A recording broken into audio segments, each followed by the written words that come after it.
মধ্যপ্রাচ্যের রক্তক্ষয়ী যুদ্ধের শুরুতে দ্রুত বিজয়ের যে দামামা মার্কিন প্রশাসন বাজিয়েছিল, বাস্তবে তা ম্লান হয়ে খোদ মার্কিন প্রেসিডেন্ট ডোনাল্ড ট্রাম্প এমন এক জটিল ভূরাজনৈতিক গোলকধাঁধায় আটকে পড়েছেন, যেখানে তার সামনে খোলা রয়েছে মাত্র দুটি পথ: হয় যুদ্ধ চালিয়ে যাওয়া, নতুবা ধীরে ধীরে পিছু হটে আসা। কিন্তু সামরিক বিশ্লেষকদের মতে ট্রাম্পের সামনের এই দুটি পথই এখন গভীর রাজনৈতিক, অর্থনৈতিক ও কৌশলগত ঝুঁকিতে ভরপুর।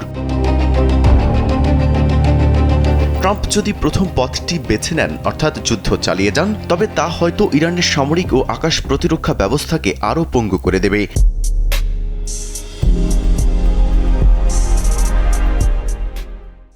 কিন্তু এর জন্য আমেরিকাকে চোকাতে হবে চরম মূল্য।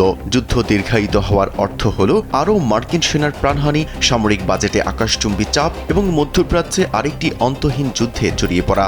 সবচেয়ে বড় সংকট হল মিত্র দেশগুলো এই যুদ্ধে সরাসরি জড়াতে চাইছে না, ফলে আমেরিকাকে একাই লড়তে হচ্ছে। এর উপর হরমুজ প্রণালীর অস্থিরতায় বিশ্বজুড়ে জ্বালানি তেলের বাজারে যে আগুন লেগেছে, তার সরাসরি প্রভাব পড়েছে খোদ মার্কিন নাগরিকদের জীবনযাত্রায়। সামনে নির্বাচন থাকায় এই অর্থনৈতিক চাপ ট্রাম্পের জন্য এক বড় রাজনৈতিক আত্মহত্যার শামিল হতে পারে। অন্যদিকে ট্রাম্প যদি দ্বিতীয় পথ বেছে নেন, অর্থাৎ ধীরে ধীরে যুদ্ধ থেকে সরে এসে নিজেদের বিজয় ঘোষণা করেন, তবে সেটিও হবে আরেক মহাবিপদ।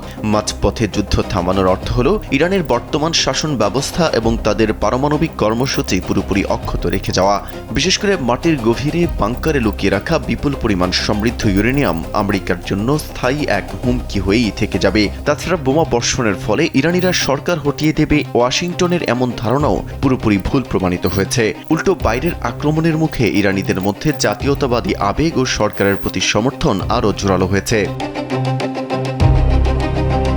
আর এই চরম দোটানার মধ্যেই যুক্তরাষ্ট্র ও ইসরায়েলের মধ্যে কৌশলগত মতপার্থক্য পরিস্থিতিকে আরও ঘোলাটে করে তুলেছে।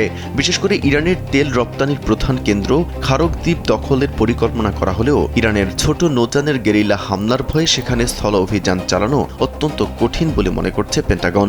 সব মিলিয়ে ট্রাম্প এখন এমন এক উভয় সংকটে দাঁড়িয়ে আছেন, যেখানে যুদ্ধ চালালে বাড়বে অর্থনৈতিক ধস ও প্রাণহানি, আর পিছু হটলে তা হবে লক্ষ্য অর্জনের চরম ব্যর্থতা। সময় যত গড়াচ্ছে, ট্রাম্প প্রশাসনের জন্য একটি সম্মানজনক সমাধানের পথ ততই সরু হয়ে আসছে। মেহেদী হাসান, কালবেলা।